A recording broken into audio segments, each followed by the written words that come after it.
موقع پر میں درخواست کروں گا ڈاکٹر محمود الرحمان صاحب سے وہ اپنے خیالات کے ساتھ تو پھر ان کی سلامتی کے بارے میں بھی سوچا جاتا ہے۔ کچھ لوگوں کا خیال تھا کہ شاید اسلام تلوار کے ذریعے پھیلا ہے، لیکن جب تحقیق کی گئی تو پتہ چلا کہ جتنے غزوات ہوئے حضور صلی اللہ علیہ وسلم کی زندگی میں تو ان تمام میں دونوں طرف سے ملا کر چند سو لوگ کام آئے، اور حضور کی چاہے مکی زندگی دیکھ لیں یا مدنی زندگی دیکھ لیں، آپ نے نہایت حکمت عملی سے اور سلامتی اور صلح کے ساتھ زندگی گزاری، اور اسلام کا یہی جو تصور ہے دنیا کے سامنے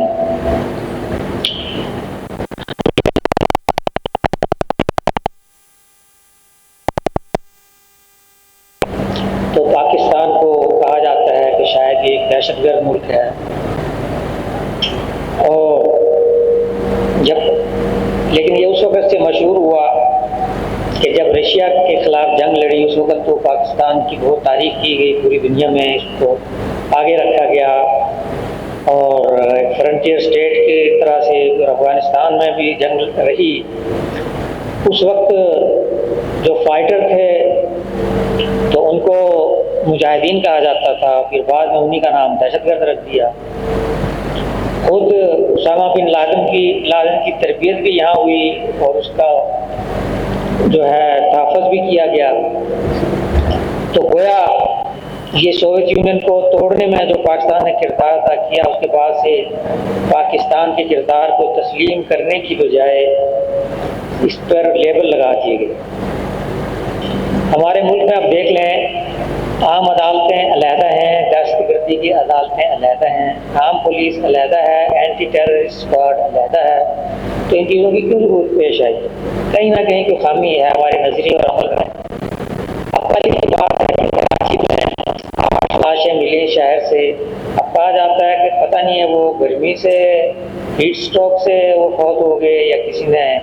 یہ کارروائی کی ہے، اور اس پہ تحقیق بھی کی جائے گی، اور اب ان کے لواحقین کو تلاش کر کے ان کے حوالے کیا جائے گا۔ تو یہ ہماری محبت کا عالم ہے آج کے دن،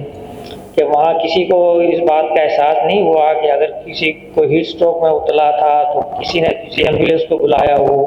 وہ 1122 کو کال کی ہو۔ پہلے اسی شہر میں بوری بند لاشیں ملا کرتی تھیں اور اب بھرنا مل رہی ہیں۔ تو یہ چیزیں ہیں جنہیں ہمیں غور کرنا ہوگا کہ ہمارے عمل اور ہمارے نظریے میں واقعی کوئی فرق آ گیا ہے، جس کی وجہ سے یہ صورتحال ہمارے سامنے ہے۔ اور جہاں تک عالمی افق پر ہم دیکھ رہے ہیں، اب کچھ سال پہلے ایک کتاب آئی تھی ہنٹنگٹن کی، کلیش آف سیولائزیشنز۔ اب ٹرمپ جیسے لوگ کہتے ہیں کہ ہم ایک سیولائزیشن کو ختم کر دیں گے، تازہ ترین بیان ہے کہ ہم ایران کا نام و نشان مٹا دیں گے۔ تو ایران واقعی عالم اسلام کی نمائندگی کر رہا ہے، اور اگر آج ہم OIC کی بجائے 57 اسلامی ممالک مل کر ایک منی UNO بنا لیں تو دنیا اس کا مقابلہ نہیں کر سکتی، کیونکہ اصل UNO فیل ہو چکی ہے، اس کو ویٹو پاورز نے بھی فیل کر دیا، اور اب جو نام نہاد جو دنیا کی سب سے بڑی پاور کہلاتی ہے امریکہ، اس کے صدر نے توازن کے بارے میں بھی شبہات و شبہات پائے جاتے ہیں، وہ دنیا کو تباہ کرنے کی دھمکیاں دے رہا ہے۔ تو آج موقع ہے، ہم اس دوراہے پر کھڑے ہیں کہ جب ہم اسلام کے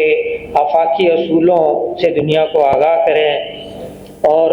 ان اصولوں پر عمل کرتے ہوئے دنیا کو ظالموں سے بچاتے ہوئے